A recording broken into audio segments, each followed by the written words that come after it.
What's up, everybody? I hope you enjoyed yesterday's show. I've been doing the JRooneyShow for several weeks now. At first, I didn't plan on getting into politics so much, but those were, and still are, the videos that get the most views. I want to grow this into a podcast, and it's important I get views.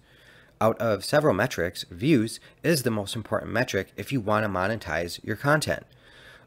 So a lesson I learned this weekend after listening to a lot of last week's shows was not to be so negative and go so hard at one political party. That's not what I wanted to do with this show. I don't want to steer you towards my personal biases, and more or less, I really just want to give you the news. But I am human, and the show is better with the opinion element to it. So moving forward, I'm going to try to be more conscious and cautious about not digging into one political side versus the other with the ferocity I did last week. Make no mistake, I still will, and I'm still going to tell you how I feel. The truth is, like I said on yesterday's show, I wish we had more than two political parties. I find them both frustrating. I think we could all be better represented with more options. I think a little competition could force them to be more honest, dig into the substance. I believe having several parties leads to more accountability. I also believe this might give a little bit more power back to the people, and our votes might matter just a little bit more. People shouldn't have to worry about hurting a political party because they decide not to vote for either of them and go with an independent candidate, which just sounds ridiculous. In other words, I am sick and tired of somebody saying to me, if you vote third party, you're doing nothing but hurting my side's chance to win. Well, no, I will not buy that load of shit anymore. Take a stand. Someone who votes for a party knowing that they're corrupt and knowing that they've lost their way is just as bad as the politicians lying to us, because you're lying to yourself and you're cheating the rest of us just so the other side doesn't win. How's that any better? I won't do it. Do the right thing, not what's best for the political party you're wrongfully supporting. And how does somebody support the same political party their whole life? How is that possible? How is it possible to support one? Because if it's not obvious, they change over time. Have you not noticed the changes?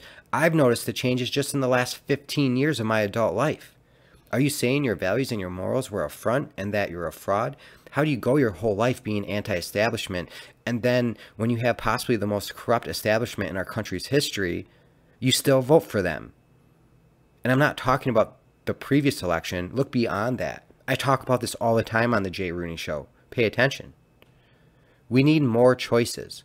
Let's drop the labels and let the best man or woman win. I'm not sure what this would do to the electoral vote. A lot of people want to get rid of it, and I'm still not sure about that. I'm afraid that would just mean big cities get to decide everything for the rest of us, and that does not make sense at all. But these are the types of things we should be pushing for from our government, from each other. These are the types of things we should be discussing, having conversations about. It was not long ago a call to defund the police was a cry heard across the entire country. Where did that conversation go? That's a big one. When you have so many people disagreeing on how to police our society, it warrants a tremendous amount of discussion. We need to discuss what's working and what is not working. Who are we negatively impacting and harming, and why? Who is benefiting from the system and why? How to better train and provide consistent ongoing training to law enforcement. How do we get police to be more involved with our community? How do we get our community to be more involved with the police? Maybe these conversations are happening across the country in town halls and local government establishments. Maybe I should start participating and find out, because I don't ever hear anybody talking about these things, and I've never had anybody bring these things up to me in discussion.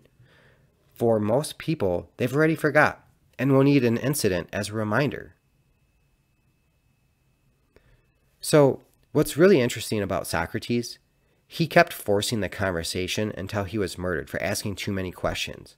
And if you don't know anything about Socrates, go look him up, because a lot of these things are the very same things he was trying to discuss back then. And ultimately, we did listen. People get so frustrated and are stuck in their ways, they'd rather kill you than figure out what you're trying to say. Thankfully, we had Plato and others to carry this on. You don't have to be that intelligent to have a novice entry-level philosophy and psychology conversation. We have so much knowledge at our fingertips, all the historical texts, all the philosophers who came before us that we developed our Western civilization off of. Go read Plato, Marcus Aurelius, Epictetus, Nietzsche, and so many others. The conversation did not end with them. It started with them.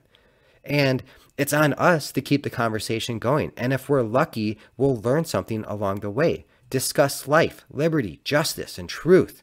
Discuss it with your friends and your family. Don't go into these discussions hoping to resolve anything, but to learn and to have a better understanding of them and the world around you. Pass those conversations on to your children so they can build on what you've learned and the knowledge you gained. And perhaps one day, as we put our thoughts together, we'll have realized we've learned a lot and maybe make some progress. This is why I enjoy listening to people like Jordan Peterson, Sam Harris, and David Buss, who is an evolutionary psychologist with some really, really interesting things to say. He has a lot of books out there for your entertainment. I strongly suggest checking out some of David Buss's work. These people are carrying on the conversation our forefathers left us and those before them, along with many others. Just because you and I are not on their level, well, maybe you are, I'm definitely not, it doesn't mean we too can't think about these things and discuss them amongst each other. In my opinion, we'd be helping each other grow, learn, and see a more clear picture of the world around us. And I think that's really important right now.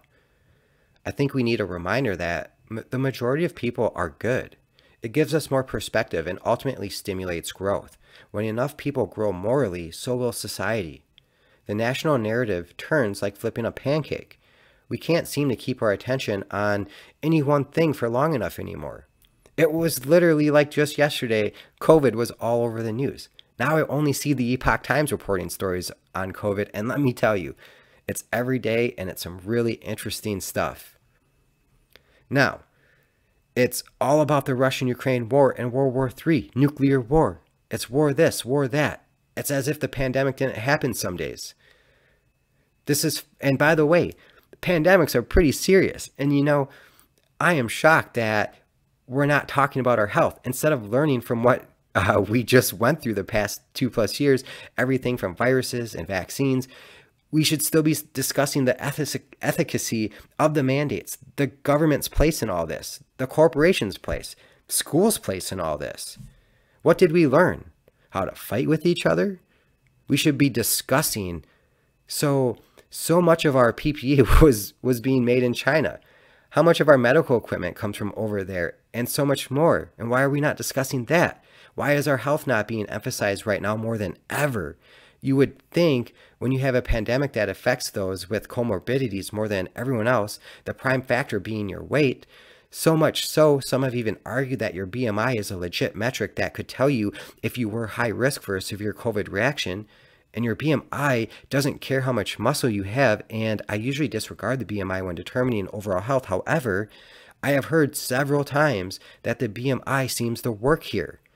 So, why was that not a bigger conversation? Why don't I still know that for certainty or not? Why are we not doing everything we can to encourage and help people lose weight? Losing weight is the best thing you can do to prepare for the next pandemic or outbreak or, God forbid, a nuclear strike. Losing weight will keep your medical bills down, keeps you more mobile, helps you get around throughout your day, helps you with your mental health, keeps your heart stronger, your immune system functioning better. You don't get sick as much. I know some people who have colds like 3, 4, 5 times a year. I haven't had one in like 3 years. Being overweight causes so many issues. You know, I don't even know if I ever even had COVID. I don't get sick. And hopefully I didn't just jinx myself. As soon as I said that, I thought about the lady who passed out and hit her head for thanking Jesus for not having any issues either. So Jesus, please.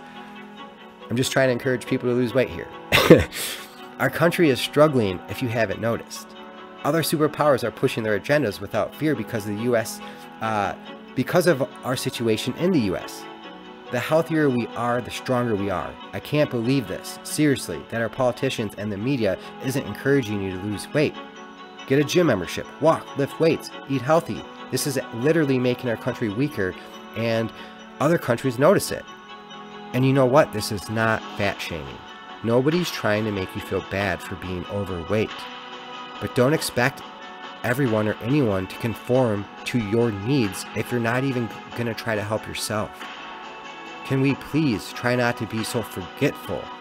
Let's keep these conversations going. Can we put these conversations back on the table and continue to learn from each other? Can we start embracing conversation instead of being so dismissive and afraid to engage? Can we stop stifling others, name-calling, canceling, and ruining lives over a voice, a comment, an idea? Building new behaviors takes a long time. I'm going to start over today. Who's with me? J. Rooney Show.